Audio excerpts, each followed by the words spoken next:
to say, and I'm not afraid to say, and I'm not afraid to say, and I'm not afraid to say, and I'm not afraid to say, and I'm not afraid to say, and I'm not afraid to say, and I'm not afraid to say, and I'm not afraid to say, and I'm not afraid to say it. Welcome, welcome, welcome. Happy New Year's. This is Black Westchester Presents the People Before Politics radio show every Sunday 6 to 8 on InTheMixRadio.com. And I am your host, AJ Woodson. We got a full show today. Damon Jones will be here in a minute. Dr. Bob will be here in a minute. We got the lovely Lorraine Lopez in the house. We got Kat Brezler coming in later. We have Andy from the Working Families Party. And we got another guest in the second hour. I forget his name, but he's definitely got a story to tell. If you don't see me on Facebook Live yet, it should be kicking in any minute. It should be kicking in. It just now kicked in. We are on Facebook Live on my page, AJ Woodson. I will be sharing it to all the rest of the pages as well.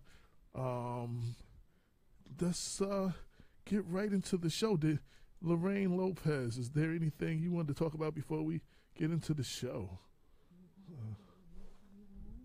No? No. What should I talk about? I mean, what you been up to? You know, we ain't seen you since last year. I mean, you know. Oh, God, there goes that corny joke. Oh, God. If I had a pie.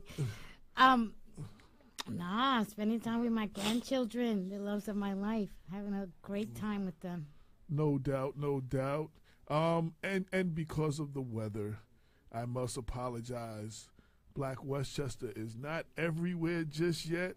And if you don't see it, we have not got to your area yet.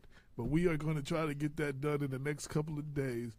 Like I said, a couple of things came up. Then the weather just like ended the whole end of last week. It just was a wrap. So nobody was messing with that, getting out in all that weather, doing all that driving through the county. So I don't know. They talking about that bad. They talking about, but it was Wednesday night, Thursday.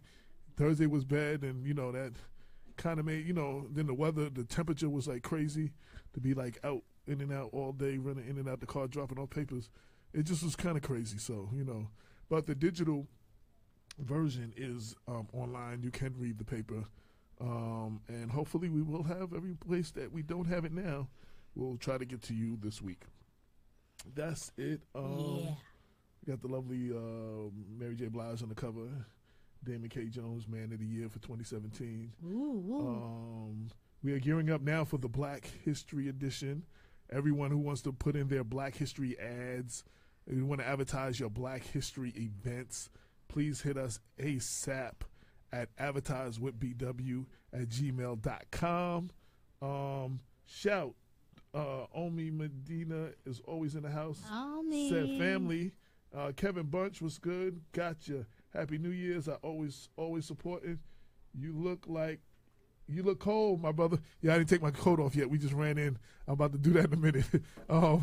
It is actually warmer than I look in here. But I'm about to do that in a minute. With that, Tasha. I see Tasha's in the building. Hi. Did you want to say anything on the mic? Did you want to come and say a couple of words? Talk about anything you got coming up or anything like that? Come in, grab a mic, sit down. This is Tasha, who on Facebook is Tasha Honey D, and is very she writes for Black Westchester. She helps us out, and she does so many other things. I will let her tell you what she does and who she is. So hi, thank you so much for having me on tonight. My name is Tasha D. Young, and I am representing a few different organizations. First, the New York Progressive Action Network, which is a statewide network of progressives. We are left of center, primarily Democrats, and we're in place really to identify candidates that are representing the democratic values that the Democratic Party used to represent. Oh, okay. I was going to say, because the Democrats have not exactly made whatever their point of view, whatever their platform is, they are not making it clear. Right. And it makes it easier for the Donald Trumps of the world to get in, because the Democrats have no message at this point nationwide. Exactly. So we're looking for representatives that really want to shorten the income inequality that is widening. We want that to be stopped, ceased, and desist, so more people could rise from the lower class to the middle class, from the middle class to the upper class. We stand for healthcare for all. Okay. We believe in keeping our environment safe. We believe in clean water and clean air, so no fracking. So again, a lot of these things that we thought the Democratic Party stood for, that they've kind of sold us out, you know, and we as faithful Democrats keep electing them in, and we keep seeing that there's a conflict of interest a lot of times with what our candidates say they're going to do and then what they actually do. Right. So, you know, NIPAN is a progressive organization, and I'm one of the few people of color in this organization, which is something I want to talk about too, what black people in the progressive movement. Okay. Now, what LOPAN stands for? What? You said that again. What is it? So LovePAN is the local chapter of NIPAN, which is the Lower Hudson Valley Progressive Action Network. So we are in both Westchester, and we have some membership in Putnam County. Okay. Again, you know, we are looking for healthcare for all. We're looking for representatives that protect our environment. We're looking for... Kaboom! Guess who jumped in the room? Dr. Bob's in the house. Hey. Hello. The doc is in the house. Happy New Year. The doctor is in. Yeah, so Lower Hudson Valley is the Westchester Putnam County division of Progressive Action Network. If I can maybe put it in proper perspective, we're a bunch of Bernie supporters. So we're born out of the Sanders movement. And that's a good segue to one of our guests coming up, Kate Brezler, who was down with people for Bernie in Westchester. She was here several times on the show, once with Jared Rice, who was the first public official, the first elected official in Westchester to publicly endorse Bernie Sanders. Before anybody else did publicly, he came out publicly and endorsed, and got a lot of other people to do it. Okay, I guess here's some class. Yeah, by popular demand. Did your people support not Astorino? Oh Jesus, rest in Latimer? peace. Latimer. Absolutely. Okay. We were out there canvassing, knocking on doors, making phone calls, everything. Fantastic. Let me just say this. I think most of us in this room supported Latimer, but just because I said most, just because we did, like you said, our leadership has failed us, and we're hoping that bringing him in. How you doing? We're hoping that bringing him in, that is going to be a change, that is not going to be status quo. And I will say this: much love for George. We supported him, but if he gets in there and he doesn't do the right thing, we will be on top of him. He's going to get it. George, you're going to get it, man. Yeah. I mean, shout to him. He just had his inauguration, which was, I understand, in too small of a spot and very disorganized. But, you know, we'll hear more about that when Damien gets here.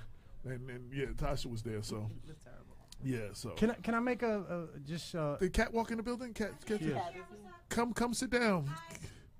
Hey. Hey everybody, I was just gonna share on Facebook because I wanted to shout Oh, you out got Tasha. you got your computer right there. I'm good. I got the digital. I got And the yeah, mobile. and everybody, Hi, love. How are you? everybody here for the first time. Yes, your computer in front of you. You have all your social media. Do whatever you got to do. could go on The Facebook Live is on I'm my wearing page. 17 layers. Yeah, because me I too. came from the tundra.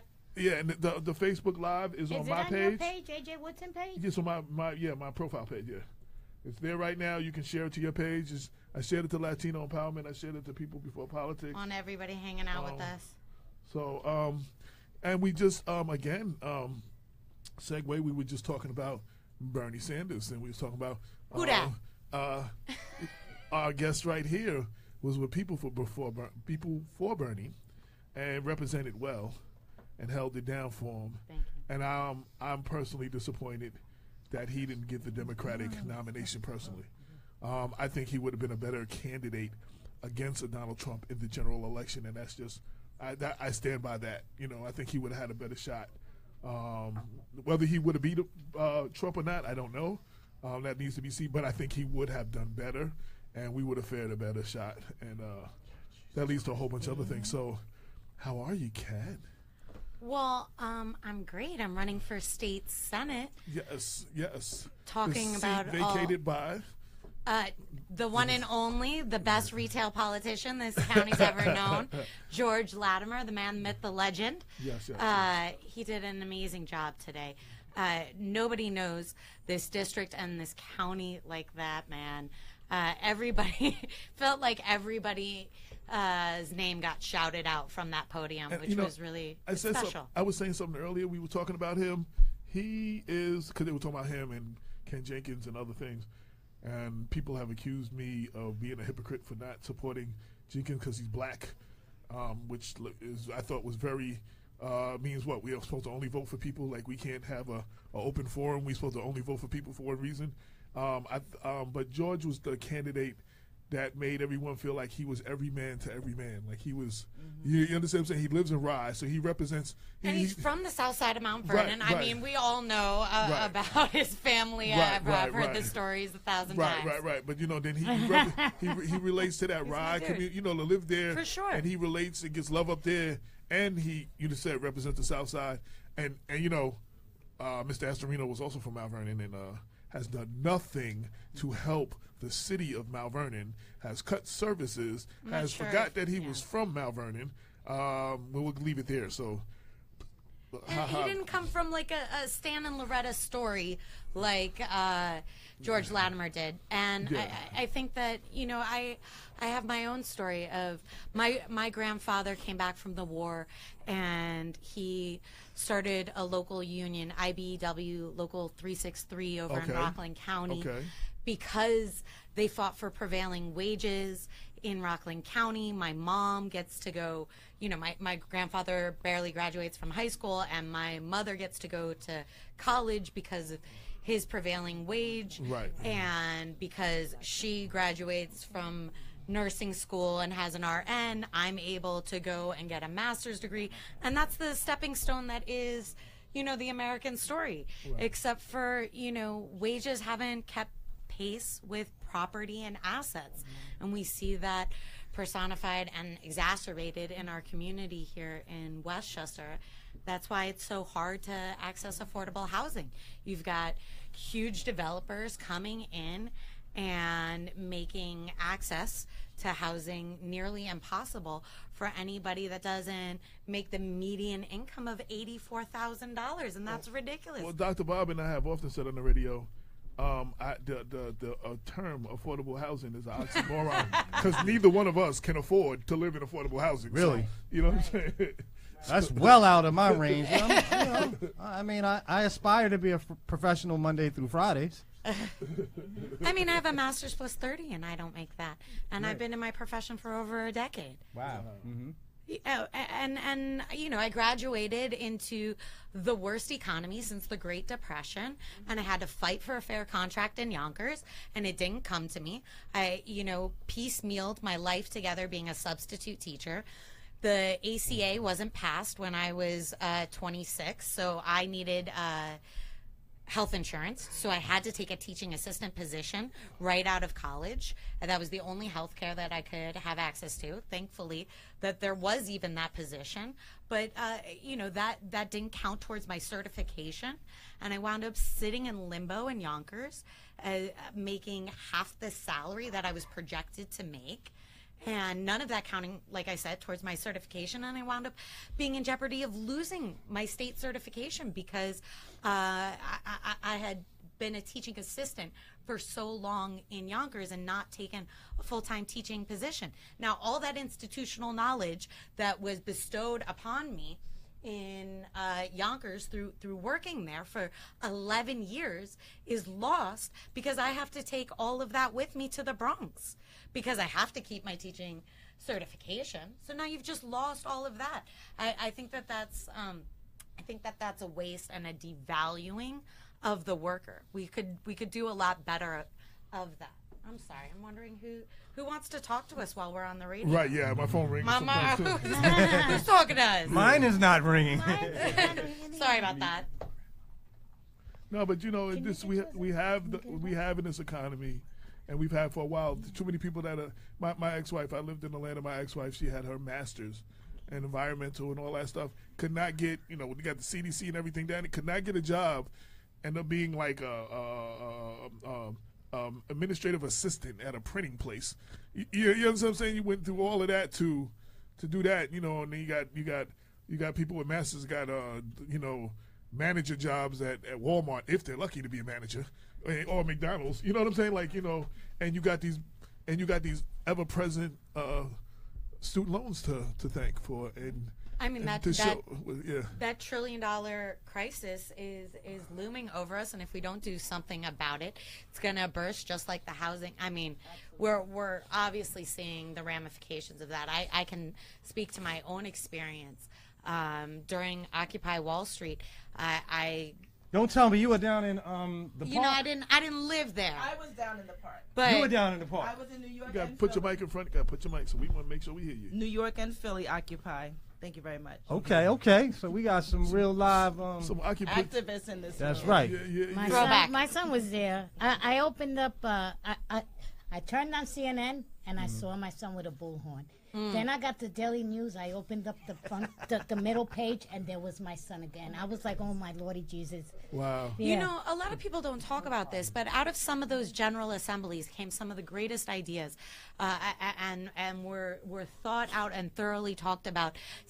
Ending stop and frisk, you know, breaking up the big banks, and the language around the 99%. You can thank Occupy Wall Street. Right. We taught everybody sociology 101. If you hadn't heard about it, now you know. Right. Even me. That's right. So moving forward, what made you now want to fill that vacant seat left by George Latimer, the new county exec? You know, there were a lot of things. I've stood on the testimonial side of city council podiums for a long time. You know, talked about one thing or another, whether it was standardized testing or fracking or whatever issue was bothering me, whether it was Fight for 15 or anything else, right? And there comes a point when you can only stand on that side of the podium and shout for so long until you need to take your seat at the table. What do we say? What does Shirley Chisholm say? If there isn't a seat for you at the table, bring a folding chair. Bring a folding Yes, chair. yes. You know, last year, I had a tremendous opportunity to take my kids to Lincoln Center. And it was beautiful. I couldn't wait to see what part of the opulence they took in. And they loved it. Lincoln Center is amazing, even if it was paid for mostly with the Koch brothers' money. And towards the end of the year, we always run out of supplies. You know this. We're always hitting you guys up for them, right? Pencils, paper, you know, even toilet paper sometimes, right? And I take my kids to the bathroom during the Lincoln Center intermission, and You told me this. Yeah. and I'm hoping that they come out and they tell me that, like, oh, Ms. Brezler, did you see that marble countertop? Oh, Ms. Brezler, did you see the brass knuckling? No. Ms. Brezler, did you see that they had 2 toilet paper rolls? Yeah. You know, how long can I hear stories like this from my kids before I realize that I have a certain type of experience that's not being echoed in Albany? That there are too many lawyers with a part-time job writing double and triple negatives, taking $11,000 as the maximum contribution in a state Senate race, before I realized that, just like my good girlfriend Christine Pellegrino out in Long Island, who was a public school teacher who flipped the first Trump district, we need more public works people up in Albany. Absolutely. Really, you hit me with the claps? Absolutely. It is Sunday, Tosh. It is Sunday. Amen and hallelujah. There is a unique perspective that public service workers have to how policy affects families, what it looks like in real time, what people are going through on the ground that is needed in leadership. So that's why I'm for Cap Brezler. Love you. You know, we talk about how do we take this from the micro to the macro, right? I can fight day in and day out against the standardized tests, and I can tell you it's because kids are throwing up and they're, you know, you're not a letter or a number, you're a portfolio of experiences. But what that translates to on the macro level is you're spending tens of millions of dollars on a state budget issue where it's fraught with implicit bias, and it's language that doesn't make sense. You can't have a cultural blanket of language throughout the state of New York. The way that you speak in Western New York is not the same way that you speak in the North Country, is not the same way that you speak in the city. And I think tens of millions of dollars could be saved annually and compounded. And the consultant money that goes out the window for education. Out the window for education? Literally. I think it's such a waste, and we could be investing that back into our schools.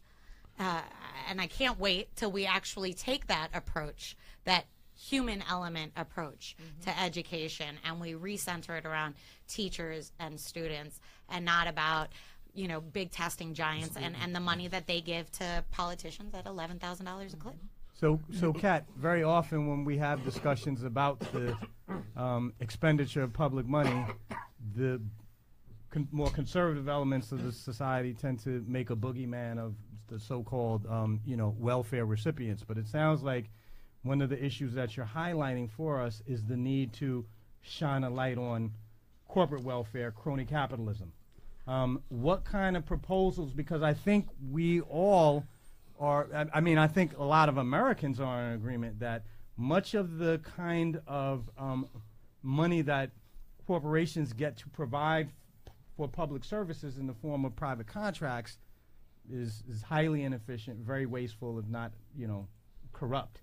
What kind of proposal? It sounds like you're calling for a reformation of the contracting system. I want to know if do you have any ideas about how we can wean consultants and corporations from, you know, frivolously spending our money and, you know, find a way to get them to do their job more efficiently, make those dollars better spent? I wouldn't engage with consultants in the same way or at all.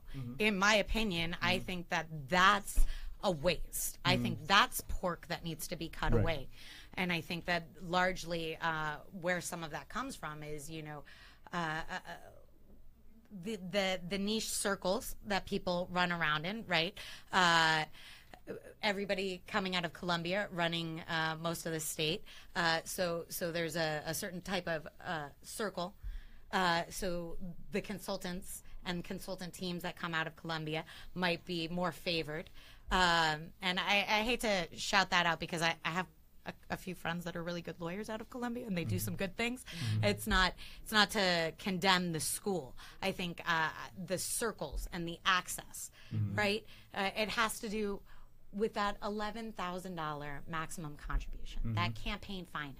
Instead of politicians knocking on 11,000 doors, they're asking one person for $11,000, and that person has the most amount of access to them. If we made it a more accessible, if there were more entry points for them to be hearing more language from other people, then they would have a different experience, and it would look different how they expressed our budget, because a budget is a moral document.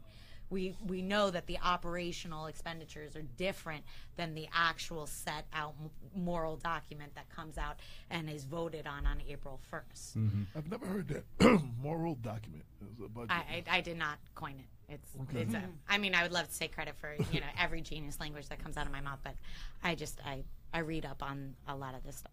I can't remember who said a budget is a moral document. You just What do you mean by that? Because I never heard of that term either. I mean, we could Google it real quick. Who was the first person to say? What does it? Just break it down for us. What does it mean? And real quick, so and real it quick, means you got a shout out from Melissa Alba said, "Hey, Kat." Hey, Melissa. Yeah. So a budget is a moral document means like it. These are the way that we're prioritizing our expenditures. But that doesn't mean that's actually how you're going to write the check every month. The way that you write the check every month looks different because it's broken down in quarterly expenditures and things that come in, how take priority and go through chairs and authorities and things like that, rather than the actual line item by line item. The line item by line item isn't where you actually revisit it again at the end of the year and by quarter to figure out what actually was spent and how does that match up to what you thought was going to be spent. So you rely on the people that are receiving the funds to carry it out the way it was written. Essentially, those that execute it, not receiving it, but those that actually execute it. So the morality is on. No, the morality comes from how you write it, right? That's how you wrote what was the way that you're going to prioritize it. I'm prioritizing that I just 50% of the budget at the federal level is going to be spent on defense, right? Whereas it doesn't have to be. That doesn't have to be our moral obligation. Whereas maybe 2% of the federal budget is allocated towards social welfare spending in the broadest sense of the word. Right. Which shows, I mean, obvious that means that our highest values are militaristic in nature, as opposed to, because we put 50% of our money, put our money where our mouth is. If our moral priorities were about the reconstruction and support of our communities, then we would see that reflected in the amount of money that we allocate in our budget every year towards those things. Shout out to Sean Patterson Howard on the checking out the show right now. Hi, Good evening, Sean. Sister Patterson. What did I say, Patterson Howard? No, you did. Yeah, you did. Oh, okay. I misspoke. I'm sorry. Okay. I was about to say, I thought I acknowledge- pronounced it right. No, you did. They're just calling me out. I'm like, hey. No, I was trying to say hello. That was an awkward, stumbling way of saying hello. I'm the only person without my page open right now. I'm a little jealous. With your what? Yeah. Oh, your page. Yeah. Well, yeah. I see that you shared it on your page, and that's a beautiful thing. The live. Yeah. The live thing. The main page. Look at them. I got my little fairies out there. It's a labor of love, the movement. It takes a lot of people to do a lot of work. We all have to step up in our communities, where we shouldn't just be knocking on doors for the elections. We need to build power around our issues.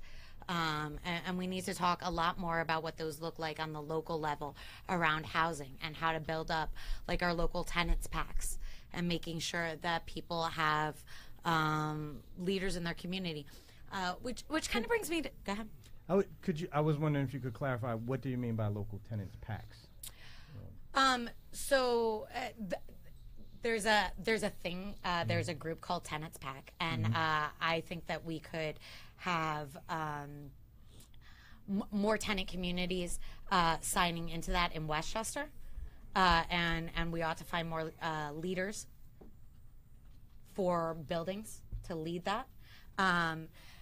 Right now, for my race, there is no primary in a special election. When you're filling, Did they announce? Did they announce? No, they haven't, and the governor has not. And the governor was in the room today. Right. Oh my goodness, Tasha, did you feel that tension between Senator Andrea Story Cousins and the governor? They were so close to each other, and she just moved ever so close to that line. I wanted to jump up and kiss her so much today. Shout to Andrea Stewart Cousins. We love you. Yes. For definitely fan of the show and fan of supporter of Black And a great senator. She walked that line today in a way fighting that a good fight. she is. She's fighting for justice, and every day that ends in Y, and we love her for it. Yes. But so in a special election, it's like a shotgun wedding. And what we're going through in the Democratic Party right now, the mini convention, is sort of like the prenuptials. So Which is Tuesday. Right. At 7 p.m. at the county center. Everybody come hang out. It's going to be lit.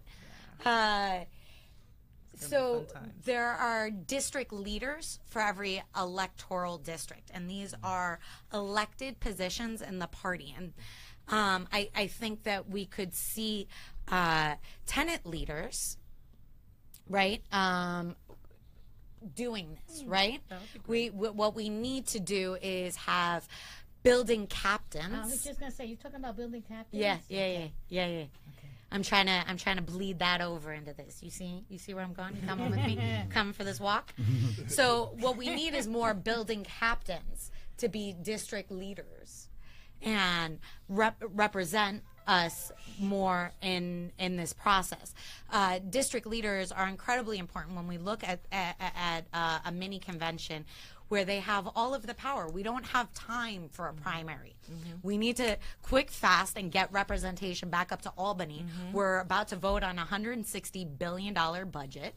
And right now, the Republican leadership has the majority because there's 31 registered Republicans and 30 registered Democrats because 2 have just vacated their seats. So we need to get our bodies up there. I have no representation. I don't know where you live, but if you're on the east side of Westchester right now, you don't have a state senator speaking for you in Albany. Which is my district. And mine as well. And that goes for the Bronx too. And there are several assembly seats that are left open. And I think the total was evaluated at like 1.1 million people in the state of New York are unrepresented right now. And we're about to go into a budget debate. Now let me ask you another question. See, so everybody understand, there's no primary. Correct. So you have This 4 or 5 Democratic candidates. we're down to 4. 4, okay, Who are right, the 4? right, because Mike Spano is not.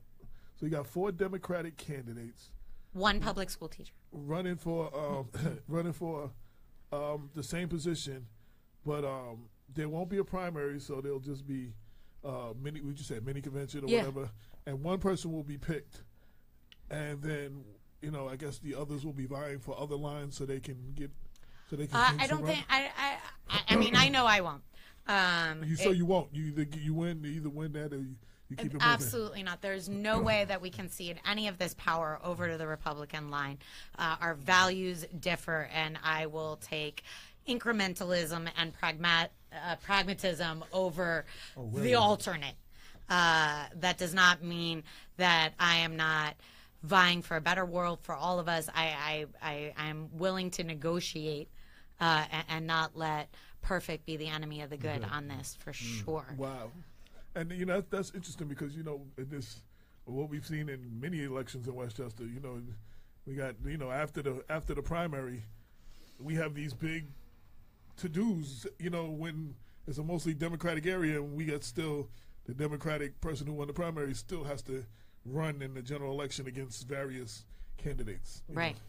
One of the Republicans. They haven't made any announcements either. They haven't set up their mini convention, but their mini convention, I've heard, will be a little less Democratic. There are multiple options for chairs that are allowed for them. You can have an executive board meeting, which is just the chairs, or you can have the district leaders. So in our case, we're having a meeting of nearly 600 people. Yeah, district leaders. And all of the candidates have vied for their attention and their votes and their pledges. Whereas I hear, and this is still up in the open, but I hear that the Republicans are considering just calling the executives, and there's just going to be a couple of there's maybe 10 or 11 of those chairs. Oh, which is not the same as 600 people coming together. That's a setup. What up? That's a setup. Jesus The reason Christ. I was asking about, over the phone already. I love these lights, by the way. Can we talk about how warm it is in here? Yeah, the other thing we was talking about is the change. We were talking about the different parties. Damn, look at how nice these guys DK look. Jones just walked in the building. You didn't say that when I stepped in. Yo, D, what's up, man? We might have to fight over that bow tie you got on, bro. Listen. There aren't enough seats at the table. No, here you go. wait, I'm but moving. Talking about seats right now, we were talking about parties, I'm and sorry. we have another person representing another party outside. Because I think sometimes you need more than the 2-party system. We have someone representing the working families party in the house. Shout out to Working Families And Party. What up? I'd like to bring him in and let him talk. Let him have a seat. So what do you want me to do? Oh, it is warm in here. I know. Let me take that seat next to you. Okay. Don't worry about that. Should I switch off for Damon? No. You could, I mean, Special guest. Oh, that's kind. I mean, you know, I'm Where always you going, watching Tasha? online. Oh, okay. Okay. So, we have somebody representing the Working Family Party. State your name, introduce yourself, Hi, and I'm Andy Falk. I am a member. pull your mic to you. The mic moves, so we want to make sure everybody get to hear you. How we doing? There you go. So There you go. you know, it's really warm in here, and, Yes. and it reminds me, it was so cold today Yes. that I saw Governor Cuomo put his hands in his own pockets. Oh. It was terrible. It was terrible. It's cold. That's how cold it is. Close to all of our pockets. That was great. That was definitely great. But anyway, so I'm Andy Falk. I'm a member of the Working Families Party. I'm a state committee member of the Working Families Party. I'm a consultant for the Working Families Party. I'm here speaking on my own behalf. I don't speak for the Working Families Party here because they know some of the things I might say. So And this is the show to say it too. That's right, So, that's right. so I mean, one of the things Damon and I always talk about, and various guests, the problem of the two-party system, and we talked about, you know, some people are blindly loyal to parties, you know, and sometimes vote against their interests. You know what I'm saying? Because they're Republican, they vote that Republican candidate, or they're Democrat and they vote that Democrat only because they're Democrat. You know what I'm saying? And I believe that we need open primaries and we need more than a two-party system. And definitely, you know, election reform is part of that. And you know, my background, I distinctly remember in 1985 when I registered as a 17-and-a-half-year-old as a Democrat. And I've run for office 4 times as a Democrat. And I came to realize that I wasn't breaking up with the Democratic Party by coming to the Working Families Party. Right. The Democratic Party broke up with my values a long time ago. And I felt... You know, I feel the same way. I felt it, and it was heartbreaking. I felt like one of those people that, you know, a guy whose girl left him, and he didn't understand it, and then he got kicked in the teeth. It's a great analogy. A couple of times. Kick in the teeth, huh? Damn, that shit hurt. Yeah. It hurt, man. That was a tough breakup. It broke my heart. But you know what? I've come to the Working Families Party. I'm very happy. And listen, politics, if you got a thin skin and you get involved in politics, you're going to have a bad time. So you Absolutely. got to put your armor on. And This is the only place, people before politics, where you can have in the same room, on the same show, Democrats, Republicans, Working Family Party, and then she said, we got a reform member. Somebody from the Reform Party in the house. Right. And independent, all in the same room, on the same show, at the same time. And what, you know, we made history. We had Yusuf Salam from the Central Park Pod and Dr. Cavallo from the Independence Party on the same show. Oh, and Great conversation. Greenberg, Finer. Finer. But Finer was on that show when we had Yusuf? Because Finer was like, after he was listening to the story, he wanted to go change some legislation. So Paul Finer's a good man. He was like, yo, and the great thing about that was they both heard, Dr. Cavallo and Paul Finer heard that story, like many other people heard that story misrepresented in the press. But sitting next to the guy who went through it, like it just, you couldn't help but, if you're human, you know what I'm saying, have a different perspective on to hearing that. And they probably never would have met anywhere else but on the show to have had that experience. Right. You know what I'm saying? So we've been putting people together. No, it's wonderful. Yeah. What else? I mean, you know, I think not only Does has anybody have an iPhone charger? All this equipment. I left mine in the car. We got, you know, Someone has fairy an iPhone? godmother. We Yeah, I got just her. need the cord. Thank you. You're a blessing. She is each and every Shout day. to Maxwell. Yeah, Max, what up? Yeah. WCA All right, in the house. Yeah. So, I mean, one of the ways that I think Black Westchester has played a trailblazing role is not only to bring people together across party lines, especially at the local level, but also, which brings me, which is an evidence in the guests here today, is to bring people together across racial lines. And one of the reasons that I have mentioned this in particular is because I know, as a lifelong progressive, who draws inspiration from a number of different political traditions, including a kind of black nationalist tradition that emphasizes, I guess, above all else, the importance of community autonomy and independence in trying to fashion policies and broader philosophy. I know that many will look askance at the kind of conversation that we're having now. An attempt. I think this is a conscious attempt on the part of all of us. Certainly, it's evident in the conversations that we have privately, but also that we have had with some of our white progressive counterparts who may live outside of Mount Vernon or other strong black holes. One of the things that I know is on the mind of many of my comrades who I know are principled, committed to the cause of social justice, is a real sense of mistrust about working across not just party lines, but also racial and ethnic lines. And socioeconomic. And socioeconomic lines, yes. I just saw a post, as a matter of fact, from a dear friend, a lifelong friend, and I think a good brother, who basically was on to something when he said the Democrats are rich people trying to convince poor people that other rich people are the cause of their problems. But, which I agree with, but also simultaneously that oversimplifies things.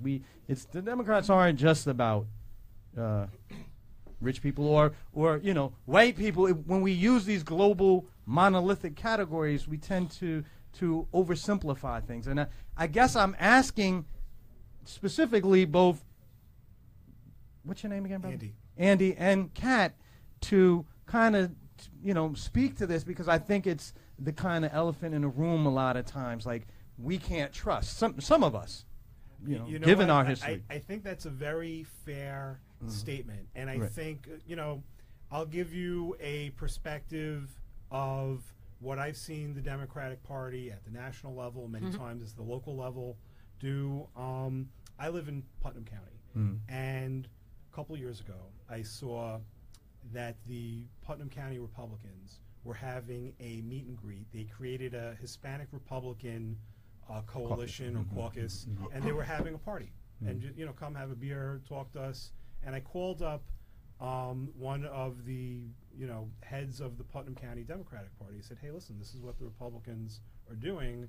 Maybe I was a Democrat at the time, maybe we should do some outreach to the Latino community in our county. And we have a larger Latino community than we do a black community in Putnam County. And this answer, it really hurt me. And I've seen it again and again and again.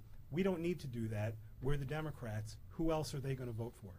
And I got chills when I heard it. And just to say it, I'm like, it's that we've seen it again and again and again. Who else are they going to vote for? Because it's just like, well, listen, we had a national campaign where a presidential candidate didn't go to Michigan, didn't go to Wisconsin, and the Democrats lost those states. So maybe they'll vote for the person who comes to their community and says, vote for me, because you're being taken for granted by these other guys. And it's real. And people, it's very easy to say, well, our policies will benefit these communities. But how about you say, but if you don't give them an access point to have that information, if you don't engage with them, and this is what I was going to get to about the district leader positions, is that there are many district leader positions open or vacant, or people not even realizing that this was an option for them. And that's because we need to do better. And we all do better when we all do better, right? And so just open it up a little bit, right? Just go knock on your neighbor's door. And not just for their vote, to find out how they are and what issues are affecting them. And how do we help? And when it's neighbor talking to neighbor, that's how we build community around our values, right? And we're coming together over issues and not party. Not around an election.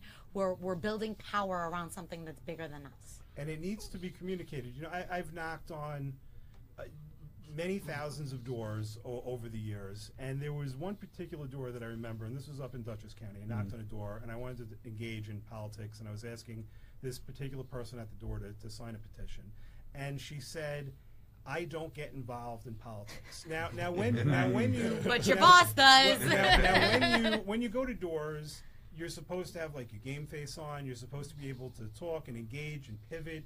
And this must have been a long day as part of a long week, as part of a long campaign season, because when I heard that, I snapped and I got into it with her. I said, politics is like cancer. If you ignore it, it gets worse. You know, and she didn't sign my petition. I'm gonna have to use that. You might see that. That welled up for me because it's just like, oh my God, I'm here. I'm at your door. I'm asking you to engage with me. Like, it doesn't get easier than if somebody knocks on your door. And Kat knows this. She's been doing this. You know, the first time I met Kat was in 2015 when she came up to Putnam County to knock on doors when I was running for local office. And thank you very much, Kat. And that was the first time I met her. And she did this because the NYSUT, the teachers union, supported me. No, more because Joe Mayhew from CWA. Joe's a great guy. I mean, Mike Rubiak's awesome too, and nice it'll get me to do anything I want, but Joe. Okay, but notice she didn't say because I love you. I grew to love you. I didn't know that. But it was like, you know, so this is what we do as activists and as organizers, and, you know, more before the Working Families Party. You know, I was an attorney by trade. I have a very small practice now. I really found like my vocation with being a community activist and with an organizer, and and this type of thing. You know, where's the camera? I'm going to look at the camera because I want to talk to the people at home. You know, it's important, it's real, and we need you to engage with us. And this is a great forum for doing that. So absolutely. So thank you. Real quick, a couple of Rico Champion said was with Ken Jenkins Saturday. I'm going to work with him through the UBC. I'm not sure what that has to do with what we were talking about. But Caitlin Gleason said, "Hey guys, hey Caitlin." Got a couple of others. Shout Jack Greenspan, Heather Adams, Jack. Mike Joseph, say it again. Gustavo. Yep, Rivera. Holy nice. Gustavo! State Senator, what up? Hey, Senator, I just saw you earlier. Yeah. Thank you for coming on the show. Charles Lynchner. Oh, wow. What's up? My whole fam's watching. Well, actually, I'm reading from your page. Those all came from your page, yeah. So, anybody, Eddie Ortiz, I forgot his name, and I think that's it right now. So, shout out to everybody. Big shout out to my wife. I haven't seen her since like yesterday. Basically yesterday. I haven't seen her. I wanted to say, you know, what you're talking about, people not wanting to vote and giving up. Well, I know in the black community, a lot of people. Brooke Jones just said hello all. Yes, everybody says up, Brooke? There's a lot of people that are beat down by the process. They feel like they're not represented. They feel like their vote just doesn't matter. We're not giving them a reason to vote. You know what I'm saying? And like you said, you say giving them a reason to vote. So, you know, I know that's one of the reasons we get when, you know, we campaign and, you know, went through. A lot of people say, "Oh, I don't vote. Oh, I don't get involved," and that's one of the reasons they said, you know, since Damon's here, and it's one of my favorite topics to talk about, ending the school to prison pipeline. Yes. and decentering our focus on mass incarceration. One of the things that I brought up in my campaign is that Massachusetts is about to open cannabis dispensaries, and New Jersey is going to pass their legalization this year also.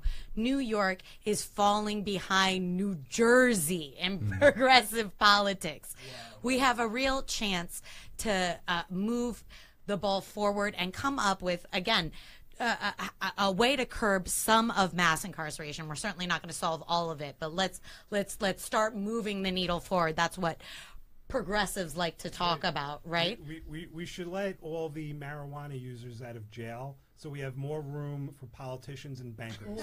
Wow. And, you know, Jeff Sessions, he's trying to reverse the states that have legalized marijuana, And this is a guy who has a worse memory. Who has a worse memory than any pot smoker. He's trying to. He was before the Senate committee, and he doesn't remember anything. I love this you, is a guy Andy. who hates pot smokers. It's just like I don't get it. And in New York, we're facing a $4 billion gap in our budget, and we need to talk about a dedicated funding stream to deal with this gap. In Colorado, it is a cash-dominant business. $30 million the first month in Texas. 30. They were after that year because everybody was watching. You know, in Colorado January, $30 million in taxes. Yeah. If I could just say something to that, not only is that a criminal justice issue, that is an economic development issue.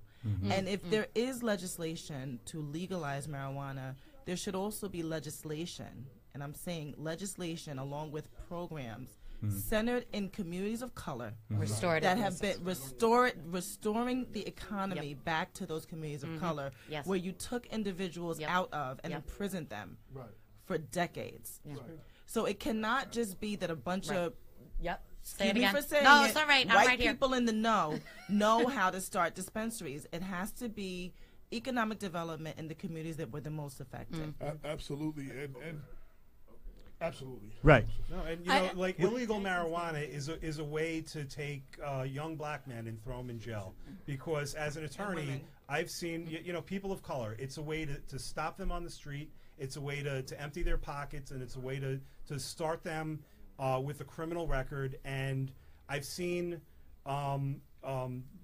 you know, economically disadvantaged people, and they're unfortunately disproportionately people that don't look like me, and they come to court. They have a court-appointed attorney, and the court-appointed attorneys do a wonderful job. But you know, then you see a young white guy with a sharp lawyer, a very expensive lawyer on a marijuana charge. Say what it is. The white Access. kids, the white kids go home, you know, and all the time, and we have laws that sort of are designed to give people a break, but you know what? Cops have a lot of discretion. You empty somebody's pockets. You have discretion whether you can bring them to jail or whether you can let them go with a warning or whether even not to empty their pockets. And it's a way to keep people down. And Jeff Sessions, who said about the KKK, they're pretty good guys except they smoke pot. Like that was his thing. But it's just this is a guy. This is our United States Attorney General that has been about you know, discriminating against black people his whole life, and the fact that he's. I just wanted to say that. He just closed the investigation on Kenneth Chamberlain. You know, I mean, a great man. Yeah, I give a shot. I say this a lot, and I've said this. You know, I've got to know the brother. I mean, him and Damon grew up together, but I got to know him a lot in the last 4 years. I would like to think that I would be as positive and productive and real, because you can go two ways. You can go into a straight fuck the police attitude. The police killed your father. You understand what I'm saying? Like, and he's working on police reform. He's working in other cities and municipalities in Mount Vernon to help better police community relations. You know what I'm saying? And then anybody else who's lost a loved one, he's there. Like when Raynette Turner died in Mount Vernon, her husband Herman was going through it. He was there. Like we need first responders. Right. This is not a question of whether or not we need first responders. This is a question of whether or not we're going to teach compassion and whether or not we're going to practice mental health awareness while we practition first response. Right. And I say that to say one other thing. Again, I would love to think. I hope I never have to find out, but I would love to think I could be that big that he is. But you know, we need to send him goodwill, prayer, and it takes a lot. I know, when a lot of us go through a lot of things we go through, and I was just having this conversation. Sometimes when it's your job to put out the news or put out positivity or educate people and stuff, you have to keep inspiring yourself. Like you have to make yourself get up. You know what I'm saying? To that day to do it. You know what I'm saying? And I can only imagine how much harder that is. You know what I'm saying? When I speak personally, there's some days that I don't have nothing to do with this. You know what I'm saying? And it's like, you get attacked for helping people and all this other stuff. And you have to make yourself, and the finances don't always match, the level of what you're doing. I can't imagine that, and that's got to be 10 times worse. You know what I'm saying? So I just take it from a personal. So I always want to give him shouts and well wishes and and lastly, Kenneth, we're thinking about you. And lastly, when he comes out and when he has a protest or when he has a vigil, we all need to be there. We don't need to wait for situations like that to hit our doorstep for us to get involved. We need to get involved and strengthen, let the White Plains Police Department and everybody know, it's been 5 years, I think. 5 years? Yeah. We haven't forgotten. And we all still support him. And we're all going to keep helping him in his journey, in his fight for justice. And I'm just real passionate. I just want to get that out, because that just happened. And it's got to be like losing your father again. You understand what I'm saying? Like And every time he has to see some instance like that, it's triggering, and we should be proactive in wrapping each other with love, because nobody misses an opportunity on the other side to hit us with negativity and to cut us down and to take away from us. I think that practicing love and compassion is how we can better serve each other, for sure. Absolutely. And also respect. When Colin Kaepernick, first took a knee, that was real. And he knew what he was getting into. He knew he was going to lose all his endorsements. He knew he was likely to have trouble getting jobs in the future. And the fact that, listen, I live in Putnam County. My Putnam County executive on October 1st, Mary Ellen Odell, she had a Stand Up for the Flag rally. And she said in the press release, because of National Football League players who were taking a knee, we need to come out and stand up for the flag. And it was horrifying that the top elected official in Putnam County had a rally where people came to stand up in opposition of African American athletes who respectfully protest, because when I think of the flag, you can't disrespect the flag. It's a piece of actually cloth. they do it every Sunday. Well, no. Yeah. Do you know you're not supposed to have the flag? Yes. You like the way they carry it. So the people who are you can wear it as boxers and the people who are preventing him from working are they're responsible for disrespecting the flag every Sunday when they put it out on display and carry it. You know what I'm saying? Horizontally. Yes. And they smash their But Putnam County, they fly the Confederate flag too a lot. They do. It's hard, and I'm very proud that there was a group of us, and I was part of a group of people that came out to protest that Stand Up for the Flag rally, and we kind of ruined Mary Ellen Odell's rally. I was proud to be on the front page of the newspaper taking a knee in at that rally, and I was scared to death because I thought people were going to lose their minds, and some people did. But I want to real quick. We do have a caller, but I also want to say one of the things that made me proud when the Kaepernick situation, when Donald Trump said that he was disrespecting the veterans. Do you know what he said in his response? That he's not disrespecting the veterans. He's representing veterans like Kenneth Chamberlain, who were killed by the police. That was one of several names he mentioned. I was like, wow. You know what I'm saying? That he was aware of that. No, it's real. Caller, you on People Before Politics. Please state your name and your purpose for calling. This is Kenneth Chamberlain Jr. What's up? We missed you. We spoke you into existence. Yes, you did. How's everybody doing? And Happy New Year to everybody. Happy New Year to you, Brother Ken. I asked you the other night, did you have any words when I ran the story? And I know you were probably overwhelmed, and it's my first time speaking. So if there's anything that you want to speak about that, please, by all means, the mic is yours. Yeah, when you hit me the other day, it was a bit overwhelming. I mean, the decision comes as no surprise, but at the same time, I guess the best way you can really explain it is when you're a kid and you want to do something, and when you ask your parents, they're gonna tell you no, but you ask anyway. I mean, that's the feeling with the DOJ. I already knew that they would come back or close the case or wouldn't find, sufficient evidence to even charge these officers, but you ask anyway. And, so this is why I said, with this situation, it really came as no surprise because they didn't really conduct an investigation. The federal prosecutors in the court only focused on the last seconds where all the witnesses, of course, were police. And, and they testified and alleged that my father posed an imminent threat. But what I keep telling people is if you look at all of the evidence, all of it, then you see that the police created the situation.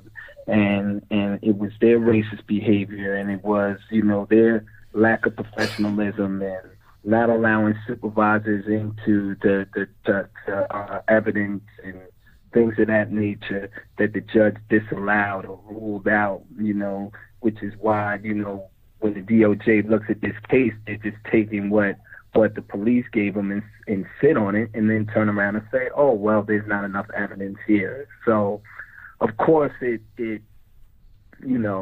very disappointing and you feel a little down about it.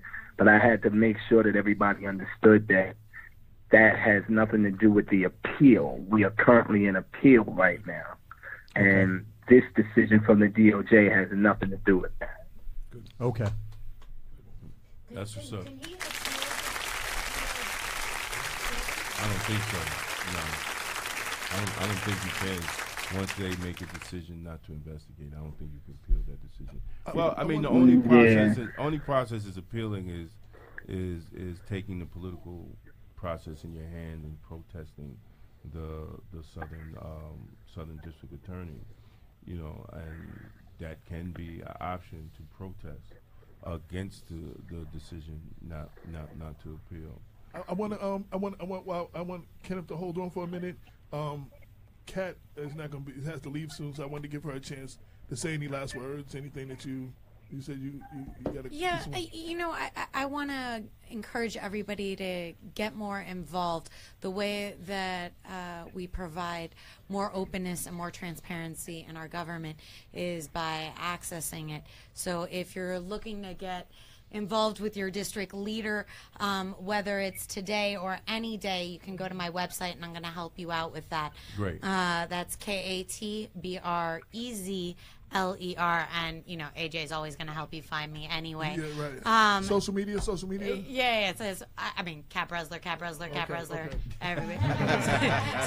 Kat Brezler on Instagram, Kat Brezler on Twitter, Kat Brezler on Facebook, Kat Brezler everywhere, all the time. But I really want to thank you all for always inviting me into the conversation and being open and accessible like that. I feel like we've built our progressive community up, and let's continue to hold each other up and love each other. Now I'm gonna give kisses. Despite Tuesday's decision, and Damien wasn't here, she said if she doesn't win the convention, she's not running anywhere else. She's not running on any other line. Despite this decision, please feel free that you have an open door. Yeah. For any issues that you need, you just need to come and speak about some stuff. We're here. Come by yeah. night and hang out Hey, that's not a problem. Come on. I gotta teach in the morning, but I'll come by for the early session. I like that. That was Kat Brezler, everybody. Kenneth Chamberlain. All right, Kat, have a we good have night. Kenneth Chamberlain on the line, and Sean Patterson Howard said prayers continue for the Chamberlain family. Amen. I just wanted to give you a chance to continue, but I wanted to get her. I know she had to get out of here, so I wanted to get her in there. Mm-hmm. Yeah, I mean, outside of that, I mean, Damon and I were talking earlier, and when I look at this situation and I look at, the way this fight has gone, I don't want to sound like or come across like I'm this bitter person, but when I sit and I look at our leadership, our community-based leadership, I really have a problem with them and the fact that they don't stand up for families like myself who are going through these things. Because how would you not outraged that a 68-year-old man was mock taunted, called a nigger in his home, and then killed And you sit there and first you let a DA say that the word nigger was used as a tactic to distract him, and then you let a judge throw it out and say that it's only a word. I mean, where is the outrage from our community? And then don't hand me the nonsense about, oh, well, you know, black people use the word every day. That's just like when you talk about police shootings, unarmed black men and women, the first thing they say is, oh, well, what about black on black crime? You know, I can't get into that. I can't buy into that. Why are you not standing up and speaking out? But the issue is, and the bottom line is that it's not my problem until it's my problem. I had a clergy member sit right there and look me in my face, tell me, you know, what our problems are, our priorities are not necessarily the problems of the clergy. So what do you do? Who do you turn to? Who do you run to when you need that type of support in the community, when you're looking for leadership? Right. We don't have it. Well, I have a question for Kenneth. We have new leadership in Westchester with a majority Democratic legislature and a new county executive. What can we do at the county level? Do we need a civilian review board with teeth? Do we need, like, what you know? This is your issue. What do we need here in Westchester that we can get done that hasn't been done before? Okay, well, certainly if we could get a civilian complaint review board with subpoena power, that would be great. But, you know, when we begin to talk about that, people say, oh, well, you know, that's just wishful thinking. That's never going to happen. And then even mental health, as far as that's concerned, that's another issue because, see, one of the things the White Plains Police Department tried to say is that, okay, my father was an PBP. This is what saying he's an emotionally disturbed person. So you have no training on how to deal with that. They want to talk about the Memphis model in terms of training officers, but if you're going to train these officers, then train them with mental health professionals. Don't send police officers to the training and have them come back and then try to train officers because they're not going to train them properly. You know, and then of course, yes, Astorino cut mental health services.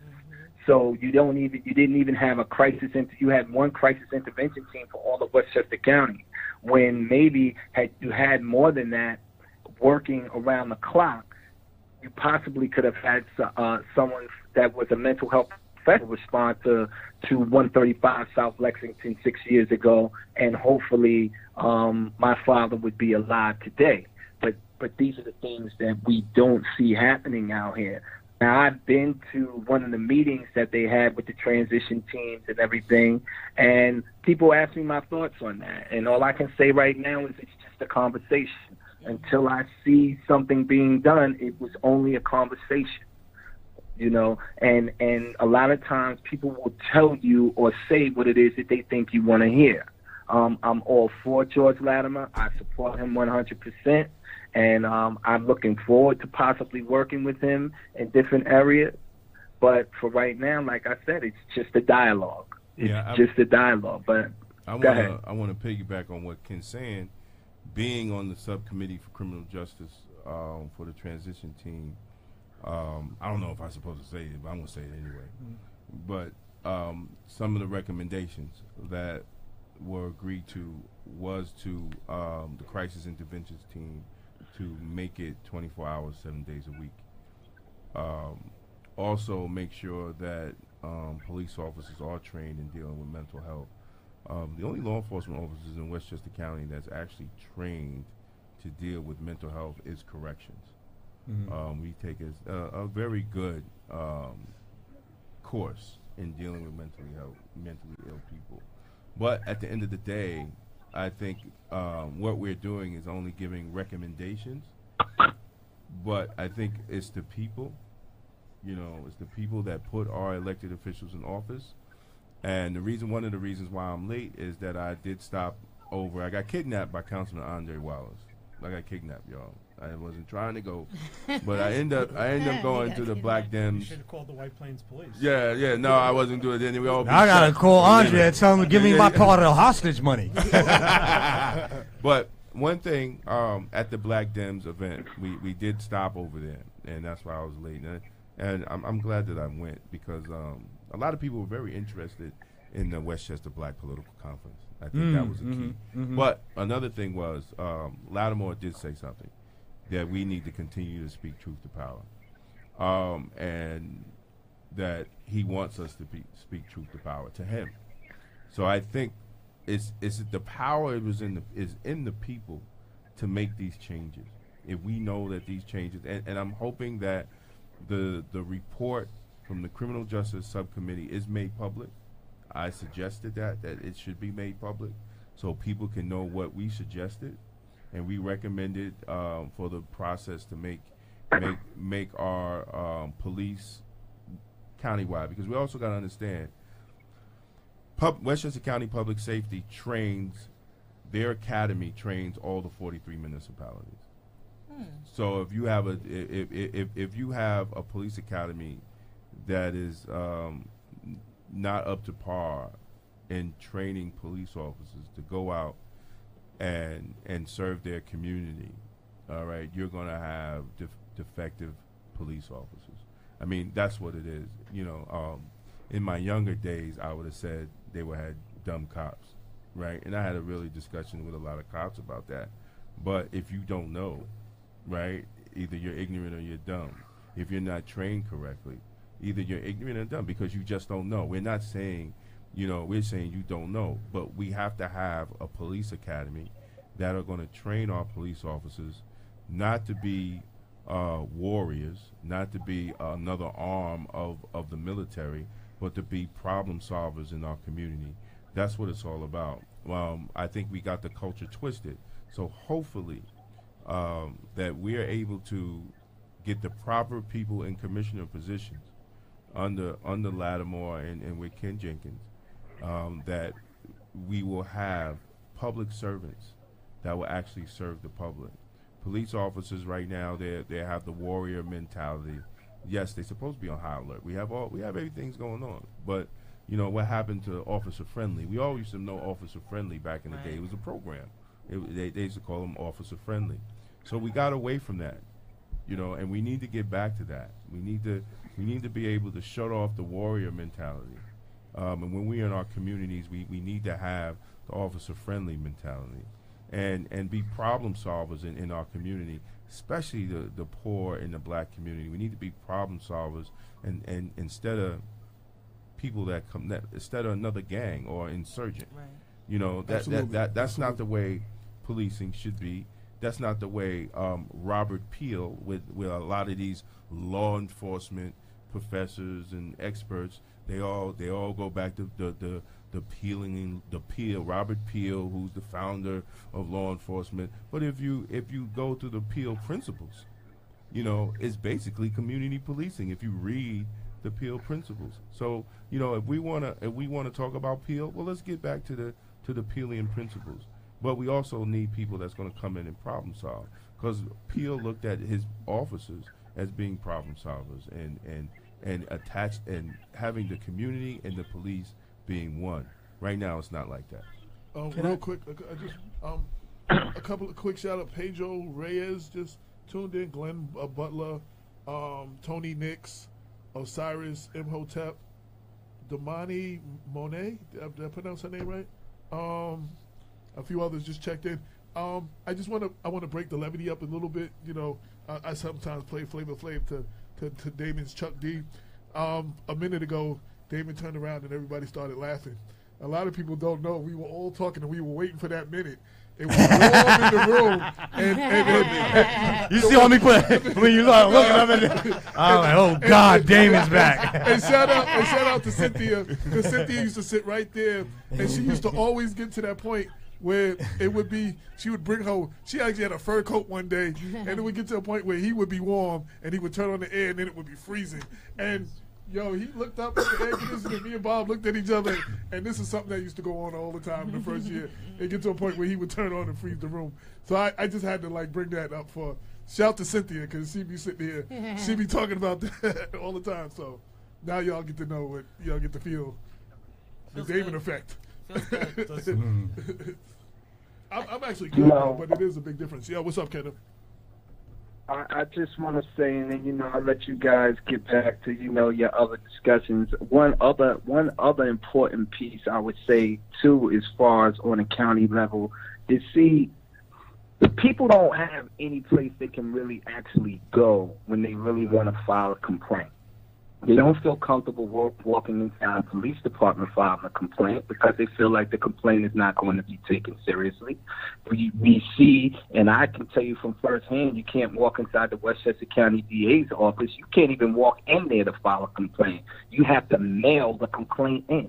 Oh, wow. So, I mean, there needs to be a place that the people can go to be able to file these reports, to make a report against the officer, and then have those reports followed up, and have people look at them and really look at them seriously outside of having that municipality look at it, because they're going to always say that there's not enough evidence to proceed criminally against an officer.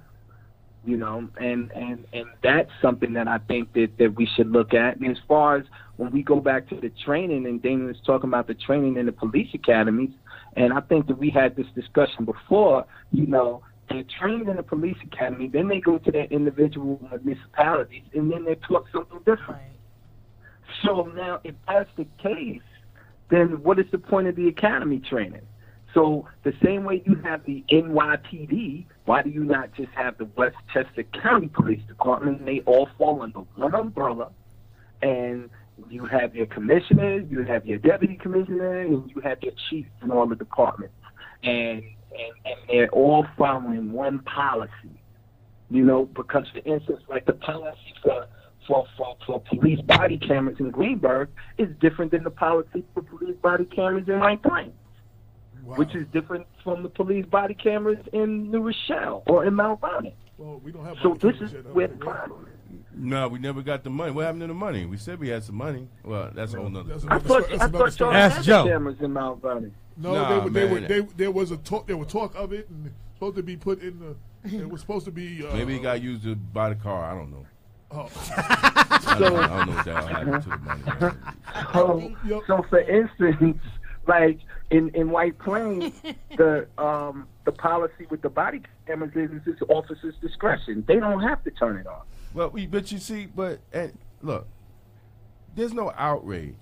Right. See, that's the problem. I mean, that's Kenny, man. That's the problem. There's no outrage. They announce it, right? And none of the pastors say anything. None of the community leaders say anything. There's no pushback against Roach. Even the city council people that look like us, they don't say anything. Yeah. I mean, so when everybody's silent, they get away with the bullshit, man. I mean, like, why would it be at the officer's damn discretion? If the officer gets a call, he puts and if he has to get out, he has to deal physically you automatically put it on. I mean, that's the way it should go. I think it's twofold. I think it has to be a groundswell of community organizing, but I think it's also the leadership. And for instance, as a social worker in Westchester County, I know George Latimer said he wants to rehaul the whole social services department. The Department of Community Mental Health does a really good job at assessing people's needs and assessing the level of mental health intervention or therapeutic intervention that someone might need. If the leadership was interested in bridging the community from police that use lethal force at will and a Department of Mental Health that potentially goes out on some of these calls, have a social worker, a mental health professional, psychiatrist, psychologist, whatever the case may be, and help assess the need for lethal force, or is there a need for a therapeutic intervention? That is something that would have to come from the top down. So it's the community saying, listen, this is a viable option. We have the resources. There's already a department that does that. Why can't we put the two of these together? And a leader that says, you know what, maybe we can. So I think it's a partnership between now new leadership and the community saying we want our community to be taken care of better. I think we also need some mental health. You need to talk about the officer's mental health. Like, yes. you when you're officer, it's like respect to all those who do the job well, And if something goes wrong with me tonight at my house, that's the first place I'm calling 911. But, you know, for all of those who do the job well, who respect the job, which is a big bulk of them. So, you know, but they see every incident we go through, fires, you know, gunfights, all kinds of. After a while, that has to take a toll on you.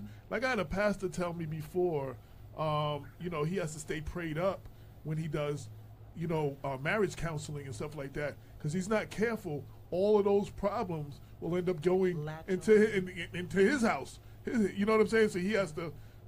It has to be the same way for police officers, because they see all the worst situations. But I don't know if there's enough testing of their mental health.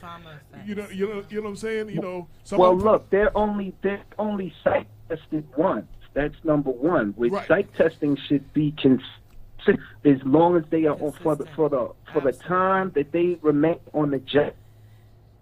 Right. You have to qualify ever so many years for your gun, right? Don't you have to do that for the gun? Don't you have to? You have to requalify. Yes. You should have to qualify. I mean, you should have some kind of mental. Then you won't have nobody working there. Well, let me. I mean, come on. Look. Let me tell you something. You won't have no goddamn person being a police officer or a correction officer or any time if you're going to wait 4 or 5 years, right, or every year, to give them a psychological, right? You won't have it because, and I'm not defending that.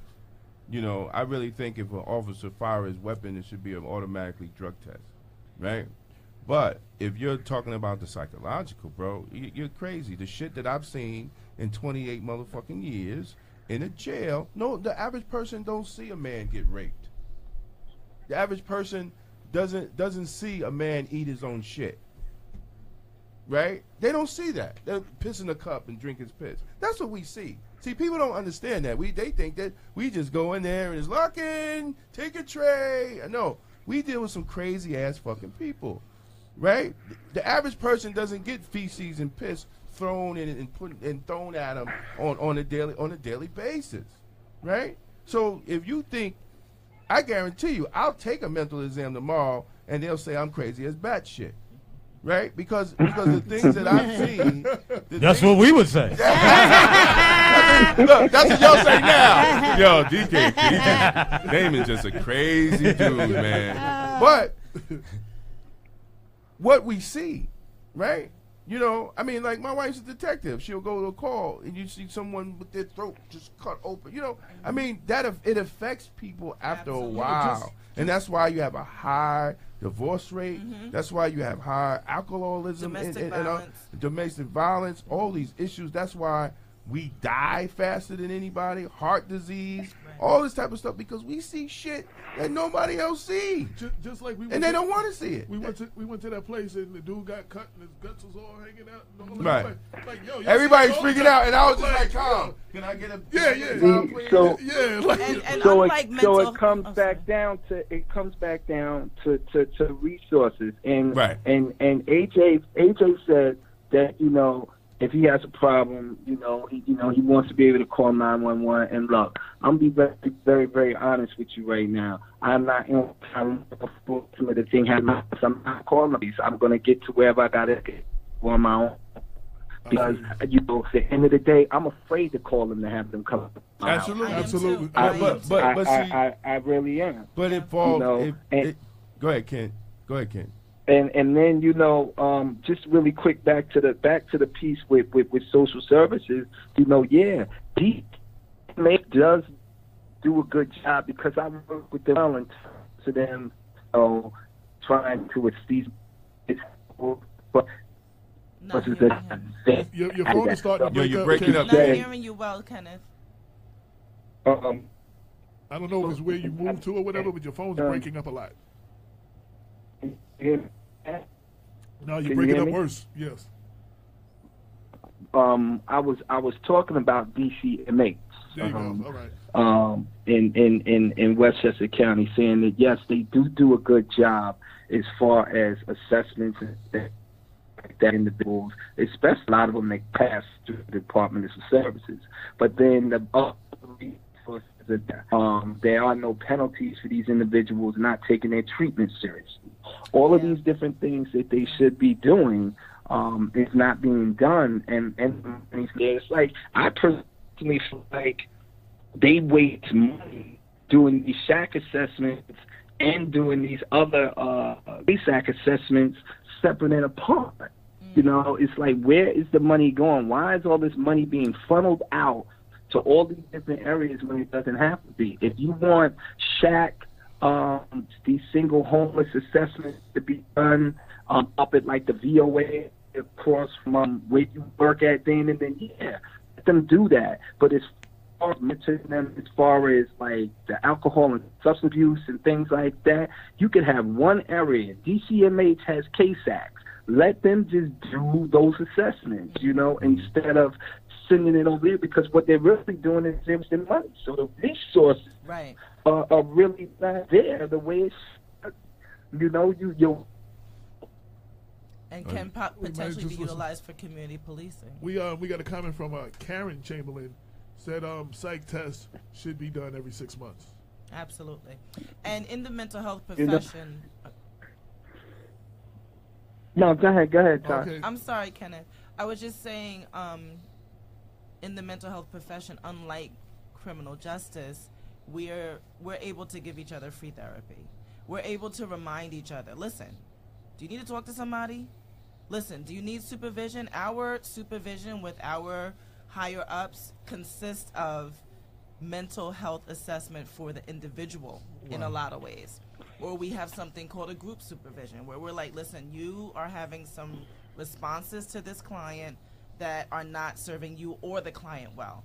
And that doesn't happen in, say, you know, a police department or corrections for that matter. I thank all you guys for your support. You guys have been supporting me from day one. And I'm going to let you guys get back to these other conversations because I mostly hijacked the rest of your show. Just based on the stuff, you know, in terms of my father. But yes, this has nothing to be appealed. We are not sure when we're going to get called in argument, you know, and hopefully, you know, these appellate judges that look at the case are going to pick it back, Chelsea, White Plains, and the judges trying, because a lot of these rulings don't make sense. To me, they're blind. If not, prosecutorial itself. Thank you, my brother. Thank you, my brother. You know, I'll talk to you guys later. And, let me know what you're going to do tomorrow. Yeah, I'll let you know. All right, Ken. Have a good night, man. Bye, Kenneth. Good night. All right, Ken. Bye. That's our brother Kenneth Chamberlain Jr. You know, we just spoke him up. We were just talking about him and the case where, you know, they closed the investigation and everything. And, you know, he called up and gave us a couple of words of the situation. So, you know, we thank him. We support him. And Black Westchester and People Before Politics will continue to keep you informed. We will continue to follow this case. We will not stop until there is some justice. We will stand by this brother until he has justice, and we will not let all those involved think it's over. And just because it's out of the media cycle for many, it will continue to stay in our cycle regardless. Can I? Yeah, I'm sorry. So I wanted to underscore, reiterate a point that Damon just made with respect to the kind of political climate that we're, you know, and objective that we're looking to bring into being here in Westchester. And I think the first dimension of social and political change that we have to explicitly embrace is that the model of periodic elections followed by massive quiescence, we don't do shit, passivity, has got to be broken. Yes. That's number one. There is no doubt that politicians will remain indifferent to the needs and demands of ordinary people if we think that our obligations to bring about change by working through the political arena to the extent that one can, ends on election day, because it doesn't, because that's when it starts.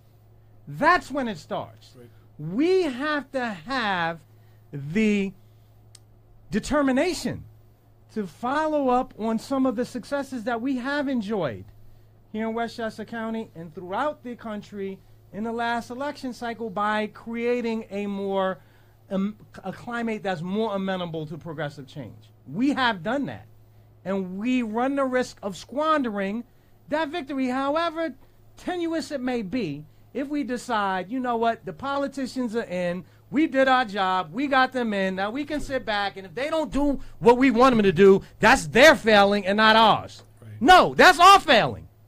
Absolutely. That's our failing because we want someone to do our bidding, and politicians are subject to numerous cross pressures. If we're not putting pressure out there on them, just like all the big, deep-pocketed corporate interests are, more conservative political and special interest groups, then we're going to get beat out, and that's on us. Silence equals acceptance. That's right. We all know that well-known adage from the black political tradition. Douglas, if I'm not mistaken, power concedes nothing without demands. That's right. Absolutely. Damon has just told us. George Latimer wants us to hold his feet to the fire. He wants us to do what FDR well, I hope apparently. You just didn't say that. Well, because I'm taking it literally. It'll be toast, huh?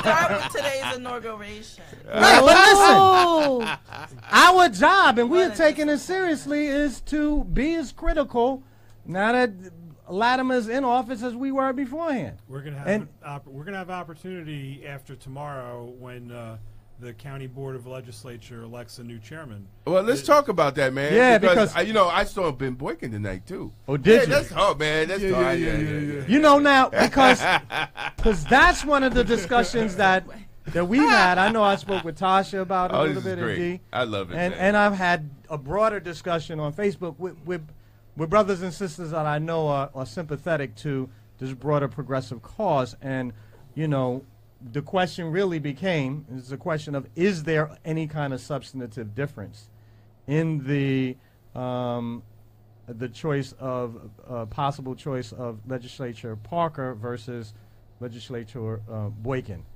And, you know, some think that it's not a choice, and as a matter of fact, we're really, I think, somewhat understandably disheartened because the Democratic caucus did not select a more progressive sister who, forgive my ignorance, whose name I just cannot recall, Alfreda Williams, but instead passed over and chose Parker instead as the leading candidate for the Democratic the Democratic side. And so I know that kind of like I heard it was basically the problem is that the Democrats disagreed, and from what I talked to Lyndon and what I talked to Mr. Boykin, I had a brief talk with Mr. Boykin tonight, and it was good that I went. Sometimes everything happens for a reason. So I was like, let me go over here and talk to Boykin, see what's going on, man. Yeah. But his thing is that it goes to the floor, where everyone votes. It's not about caucusing with anyone. If the Democrat caucus, he said they caucus for committees. He said, but the charter and which Lyndon did send me a copy of the charter, that they caucus to the floor. Now, the question is, does he has a right to say, well, if we disagree, all right, let's take it to the floor. And and he says, well, and the Lowhud article did say that he told the Republicans they get nothing. He's not. This is and that was his defense, and he says he's going to take it to the floor. He feels he has a right to take it to the floor, and he referenced past chairmen that took it to the floor, for the vote. So the stories that they were caucusing with the Republicans, you know, him and Lyndon's position was like, no, nobody was. You can't caucus. We got the majority. But if we disagree, we take it to the floor because that's the way it was. And that's their story. And like I told you, I invited Boykin to come on next week, and I invited Lyndon to come on this week. What is the makeup now? What is it? 12 to 6? 12 to 5? It's 12 to 5. You know, we have a 17-member Westchester Board of Legislature. We have we even though I'm no longer a Democrat, the Democrats made 3 pickups, and we have Nancy Barr, Kitley Koval, and Damon Marr who have flipped their seats from Republican to Democrat, and we have a great new legislator who won the 4-way primary for Ken Jenkins' seat. We have Chris Johnson. These are the new Democrats. Right. In the previous election cycle, we had Mike Kaplowitz and Virginia Perez caucusing with the Republicans, and a lot of people felt it was a betrayal of the Democratic majority. And listen, from my perspective, Mike Kaplowitz, he was carrying Rob Astorino's water, and there are over 100 county employees. I think the number is 135. I'm not certain though, that lost their jobs because Mike Kaplowitz was not fighting for them, but was being the guy that was letting Rob Astorino run the ship. So now we have a blue wave, they call it, in Westchester County, and we now have, instead of having 9 Democratic legislators, we have 12 Democratic legislators. And Chris Johnson, let me tell you about Chris Johnson. Chris Johnson was not he's a Democrat, he's a lifelong Democrat. He was not endorsed by the Democratic Party in his primary. And he said, listen, I have reasons for doing this. I feel I am the person who can get things done. I'm going to run. And he won his race by less than 30 votes. Chris Johnson has said 7 equals 12 when it comes to the caucus, because we have a 12-member Democratic caucus, and if 7 members of the Democrats agree on something, it should equal 12, because that's how we should pick our leader. The Democrats should be picking the You're talking about the chair, but they can't. But that's not the charter. But no. But the charter says it goes to the floor. Right. But here's the thing: He's saying if 7, then all 12 should go down. There are 7 members of the Democrats that said it should be they wanted Catherine Parker, and to then say, well, I'm going to take my ball and go home, and say I'm not going to caucus with the Democrats because I want to be chair. What happens is that you're giving the Republicans the power to choose the chair, because the Republicans in the legislature do not have the power to choose the chair, but going together with renegade Democrats like Kaplowitz and Virginia were last cycle, and that would be part of the coalition going to the Republicans. It would be Mike Kaplowitz, Virginia Perez, Lyndon Williams, Ben Boykin, and Mary Jane Shimsky. Now, I talked at the beginning of the show about how I'm no longer a Democrat, how I felt the Democratic Party left me. If Ben Boykin, if Lyndon Johnson, and Mary Jane Shimsky... Lyndon Williams. Lyndon Johnson, right, okay. That's my other... Good things are coming his way. Thank you for correcting me.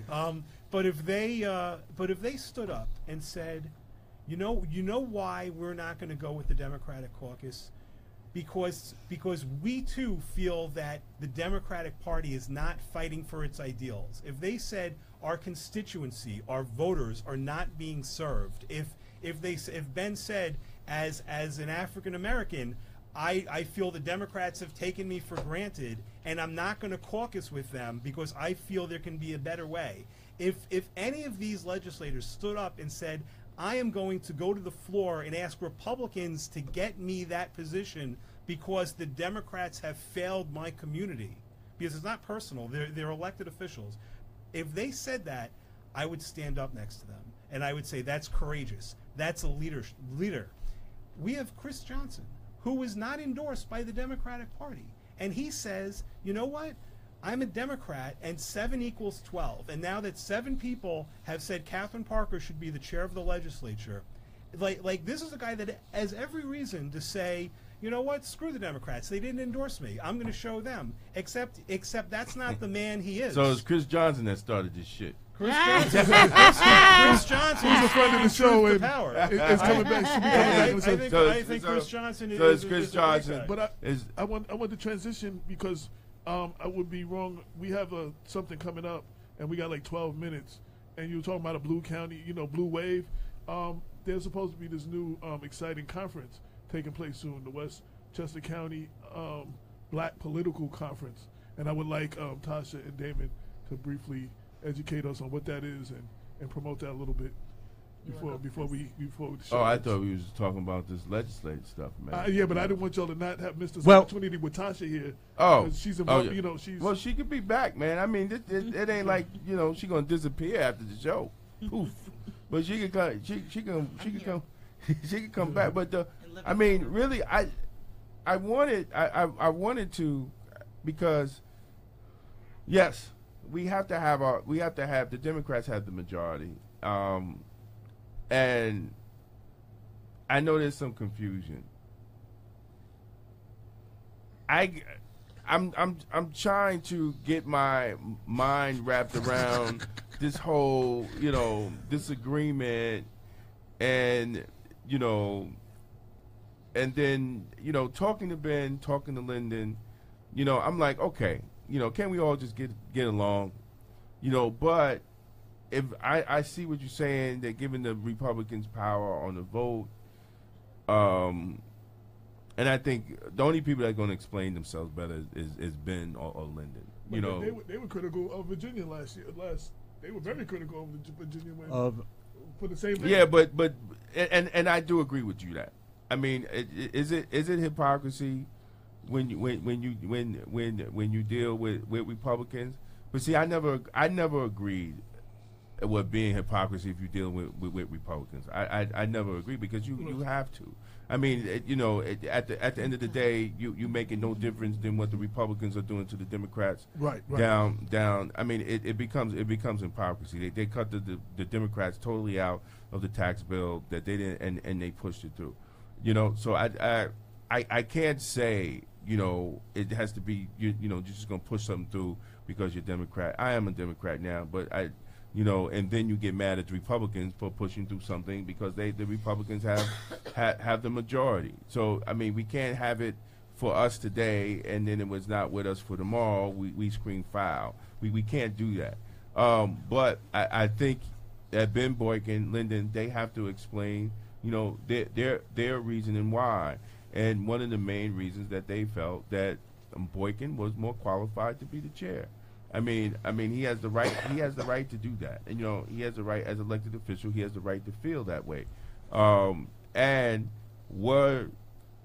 talked to Chris Johnson a little bit. Now he claims that the past elections for chair wasn't taken to the floor, but even Lohud said they were. Certainly Mike Kaplowitz and Virginia Perez, went to the floor.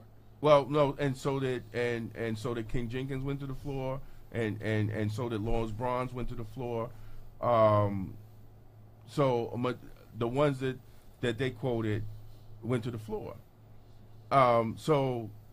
And I really want to check if Lattimore's went to the floor because he was chair.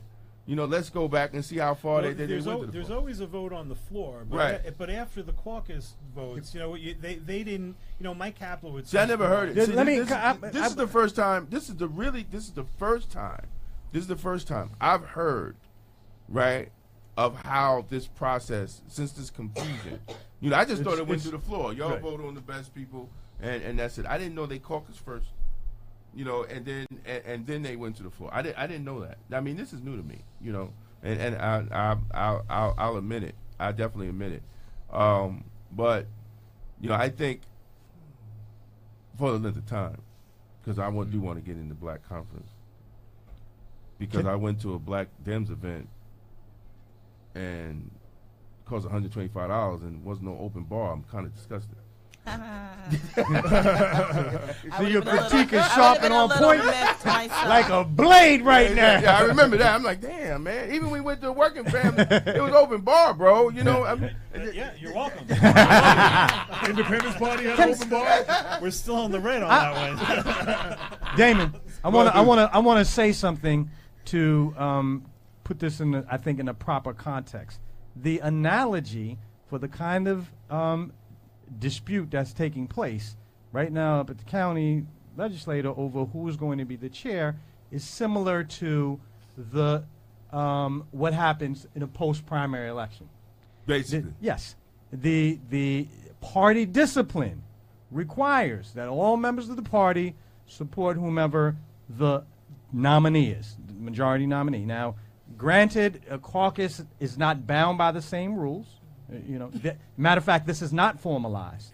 Right. And that there's always a considerable amount of controversy post-primary should a Democrat decide to defy the will of the Democratic electors and go out on their own and run against them. And I think that's the appropriate analogy here. There's a certain kind of party discipline that is called for, that if this is the will, then you need to kind of respect the will of the caucus that you're a part of and not go and throw your name on the floor so that you can now get 5 Republicans to support you.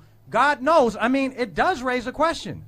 It's hard for me to believe in any scenario, political scenario in the United States, that 5 Republicans prefer the more progressive Democrat. It just doesn't make sense. No, and I do agree with you. But then, on the other hand, I'm always playing devil's Right. advocate. No, I got you. Then on the other hand, Chris Johnson went against the party, but he didn't have any problem with that. You understand what I'm saying? Right. I get kind of. But it was the will of the people, and just like when we're talking about the blue wave, Right. The election was in November, but and it's so easy to say we won. There was a blue wave in Westchester, but that's why people have to pay attention right now, because the election was won, but we're not done. Every day we have to look at going back to. Politics is like cancer. If you ignore it, it only gets worse. We can't ignore these things. We have to. And listen, hopefully, if Ben is chair, hopefully 2 years from now we have a wave of progressive legislation. Like that's what I'm looking for. You know what though?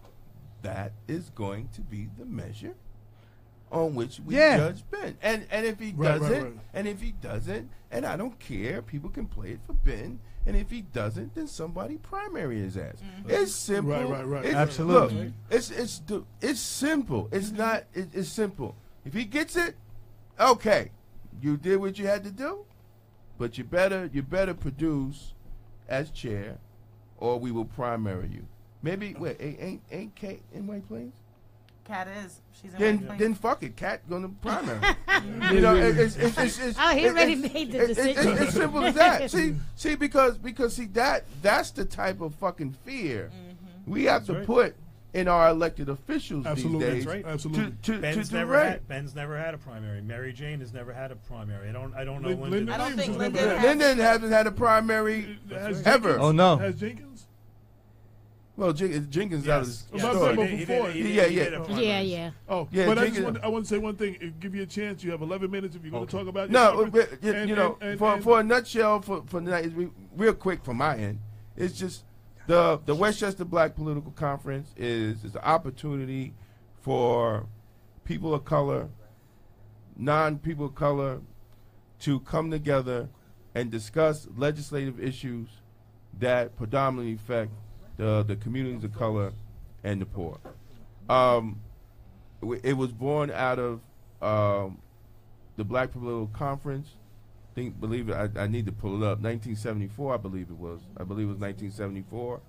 Gary, Indiana. Yeah, and it's called the Gary. What was it? The Gary Conference. The Gary Conference, and I think that was very unique because they really decided to push black elected officials, and from that conference where you get a lot of push of black elected officials throughout the nation. But we're looking at Westchester, one of the richest counties. But it is a county that has 2 stories. You know, it has the wealthy, and then it has the county of have a story of the poor and disenfranchised that people don't want to talk about. You know, and you know, also understanding Martin Luther King Jr.'s Poor People campaign and what it was all about. About housing, economic development, better schools, and if you look at the predominantly communities of color and poor, these are the issues. And also, I think we're going to definitely reference a lot of the recommendations that came out of the 1992 African American Advisory Board to then Andrew O'Rourke. Their recommendations was right on point, and they last to today. Like I said before, I'm on the Criminal Justice Subcommittee, and I pulled up the criminal justice recommendations from that report, and it was basically in line with what the recommendations we were saying. And this is how many years ago? How many decades 1992. ago? My daughter was born in 91. She's 26 now. My daughter was born in 89. She's 28. So years. So we haven't actually decades? went anywhere, and we're still making the same ass recommendations from 20 some odd years ago. And some of the people that were there, they're Tasha. still there, right? Some of the people that were there. On the advisory board? Some of the people on the advisory board were ended up being mayors and state senators. I mean, Andrew Stewart Cousin was on the African American Advisory Board. Wasn't Ruth Thompson? Ruth Hassel Thompson Ruth was over there. her. Mayor Davis was a county legislator.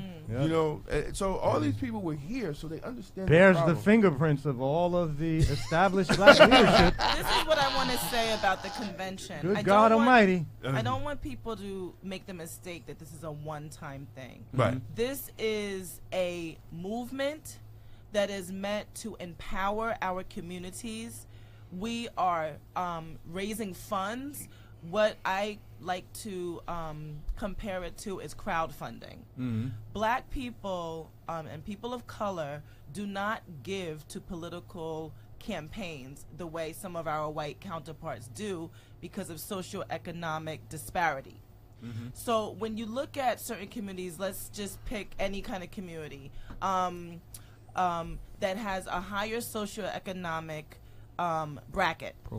They give money to campaigns, and that community votes. They speak with their dollars and their votes, and then they get payback basically by getting services and programs provided to those communities.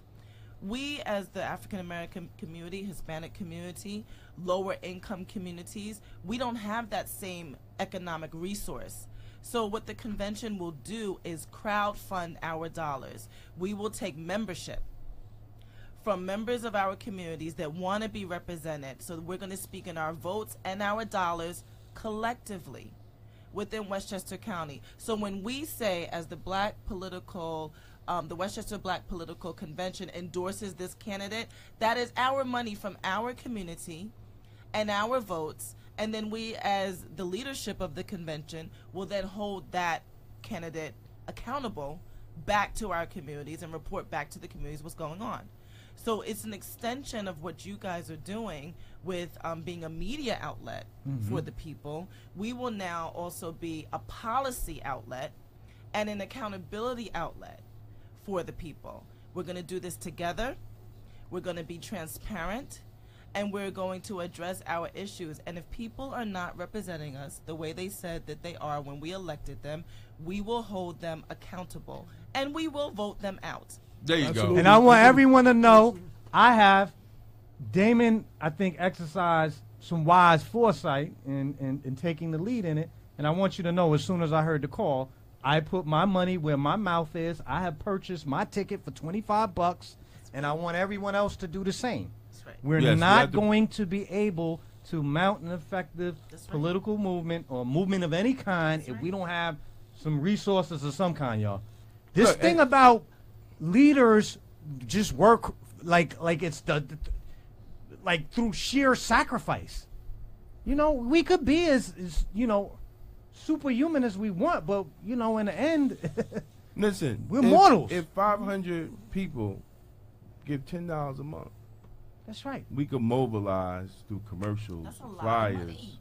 Yeah, I mean, it's not rocket science, you know, but we have to want to do it. I mean, you know, even the Bernie Sanders campaign, raise money. Even Obama can't, $2, $3. $3 donations, $5 donations. right. Bernie Right. Sanders, $27, and made movements happen. Right. Absolutely. And Right. we have the money. Communities of color, we have the money. Yeah, you goddamn 1.3 right. trillion. Yeah, somebody talking about, I ain't got no 1.3 money, trillion but they got dollars red bottom shoes on. So I mean, come on. Or the hair. Or, Yeah, the nails, the whatever. hair. You can't stop the black woman with the hair. So I mean, you can take one more day and don't get your hair done today. no, Get it so- tomorrow. Just like the budget, I want to put it. just like the budget of a government is a moral document, the budget of our households is a moral document. And we say a lot Dr. about Bob. what we are committed Yeah, to that's- if you we gotta have a cat. refuse Cat- to put cat- a single dime towards the struggles that we want to represent our Right, interests. absolutely. Yeah, Damon. So, Craig Jackson, and I haven't been. He said this a minute ago. First off, when you started talking, those legged up thumbs, they just start shooting across the screen just now. Yeah. Nice. But Craig Jackson said, yes, my brother Damon, K. Jones, I agree with you. The people first, before the politics, because this messed up system has to be completely changed for the better, not the worse. All right, and I got a text from Andre Wallace to remind people that Mount Vernon will be the first city to have an active civilian complaint review board. Woo! And that's after a lot of Incredible. hard work, I know, by yourself. I know Brother Jeff has Yeah, Brother often Jeff. been a very vocal. So that that's coming to vote, and I think they will get the 3 votes to make that happen, and it's a very strong policy. Brother Jeff, myself, Anthony Mitchell, a lot of good brothers sat around the table to make this legislation work. Excellent. And hopefully it will be a model legislation for the rest of the 43 municipalities to take and actually use, because because a countywide CCRB is going to be too hard, because the county cannot force the municipalities to do these Adopt things. a They don't single have the enforcement. jurisdiction. Right. The county can start with their own police force, though. They can. Oh, they can- absolutely. They No, can no, no. lead by They can lead example. by example. No. Absolutely. Absolutely. Absolutely. And I think they should. And I think they should. One of the recommendations was that the Criminal Justice Committee stay on. So we can review policy and we can look at what's going on in county police corrections and probation and emergency services. But that's up to that's up to the county exec now. But it's also up to us to want that. Can I ask you about the recommendations of your committee? Is that if the county executive doesn't want to release it, is that subject to FOIL? Like if you present the I'm assuming it recommendations should to be. the Should be. county Should be. executive, This is a- then that should be a public document Yeah. that everybody's entitled to. Right. I'm assuming it should be. I hope it's made public. I recommend it that it should be made public, because at the end of the day, all the people that's on there, Or our integrity is on the line, with these recommendations, because I want them people to see, when people see my name on it, right. right? They expect something, and I've been through this shit before, Mount Vernon. My integrity is on the line when politicians act crazy. Absolutely. My integrity is on the line. So I want the report out so people can see these are the recommendations that we made. Now, whether Lattimore or whoever is in charge of making these recommendations happen, that they don't make it happen, then at least I'm fine. Look, I did my piece. I made sure that we had A, B, C, and D. I recommended A, B, C, and D, and E. As a body, we put this together, a solid piece of work to move the county criminal justice system, outside of the courts, but within police, probation, and in corrections and emergency services, moving into a new era of accountability and transparency. If it doesn't work, I'm good. But it's still, now when it's out there, when it's in the public, it's the job of the people, man. The people Absolutely. The people at the end of the day have to start mobilizing and moving and holding their elected officials long enough. And the black elected officials have skated, and I like them. but they have skated for a long time, not doing the goddamn thing for our community. And we wonder why, our community looks the way they look because they fucking skated. We coming to the close of the show and give everybody a minute. But I love y'all. I say this out of love, really, because a lot of people when you say that they get upset. Yes, he's attacking me. Yes. No, I'm everything I say. I say out of love. Absolutely. I get at Reggie out of love because Reggie has done good. I'm not saying he hasn't. But when you come out and I say I'm from Greenberg, right? I moved to Mount Vernon. I'm like, shit. Why are people marching to have their fucking parks fixed? There should be a natural governing motion to know that your backboards and your rims are fucked up and you need to send somebody with a screwdriver, a drill, a new backboard and a new rim and a net and put the goddamn thing up. Why? 6 months go by and the kids can't fucking play. And then they march. I'm like, dude, you're really marching? Like, I never had to do that in Greenberg. I come out, kid, I look up, I say, oh my God, broken what? My mom's make a phone call, the next day it's fixed. Because it's a normal governing function. That's right. It shouldn't be a surprise. Right. So now people like in Yonkers, people say, well, getting beat up by the police, that's just life in Yonkers. Are you fucking kidding me? Because you live in Yonkers and the police just beat up people all the time, to be black, living in Yonkers, expect to get your head bashed in by the police. No. If you're living in Mount Vernon, you expect to just live in filth. No. Why our parking lot don't look like White Plains parking lot, right? Why do we have to deal with so many goddamn potholes? Why do we have to deal with these situations? Because now you have 4 or 5 generations dealing with the same situation. It's just normal. It's just life is normal. Life is normal. Well, no, it shouldn't be like that, and the people should not accept it. And if the people accept it, then shame on you. Absolutely. Shame on you then. Absolutely. Shame on you. Then you know what? Live in slander and dirt and piss and shit and all. Live in that shit then. I'm not. I'm getting ready to move the fuck out soon. Keep it right. I'm getting out of there. Somebody just said keep it real so we can get it right. Right. You have to, because that's the only way we're gonna get it right. But you know what? Don't get your feelings hurt, because I do it out of love. Absolutely. My love is stronger than your hate. Absolutely. And that's going to be my motto for 2018. But don't think I'm soft, because I'll bust your ass. So the thing is like that. Don't think I'm soft. Don't let these bow ties fool you. I'll bust your ass. Now. Now y'all know what's up. Who want to talk? Like, what's good? I wanted to give everybody a minute. But now we're 3 minutes over. So then I'll bust your ass. That's gonna be the last words. That's gonna be the last words of the show. So you could have been doing anything else, but you just decided to ride with us, and we greatly appreciate this. This is Black Westchester presents the People Before Politics radio show every Sunday, 6 to 8 on InTheMixRadio.com. And again, for all the areas that we have not yet hit with the January issue of Black Westchester, we're going to try to get to you this week. Yeah. Peace. 2 million black victims of Americanism are waking up, and they're gaining a new political consciousness, becoming politically mature. And as they develop this political maturity, they're able to see the recent trends in these political elections. Any minority that has a block of votes that stick together is in a strategic position.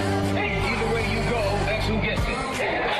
You're in a position to determine who go to the White House and who stay in the doghouse.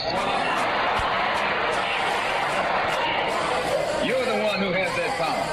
You and I have never seen democracy. All we've seen is hypocrisy.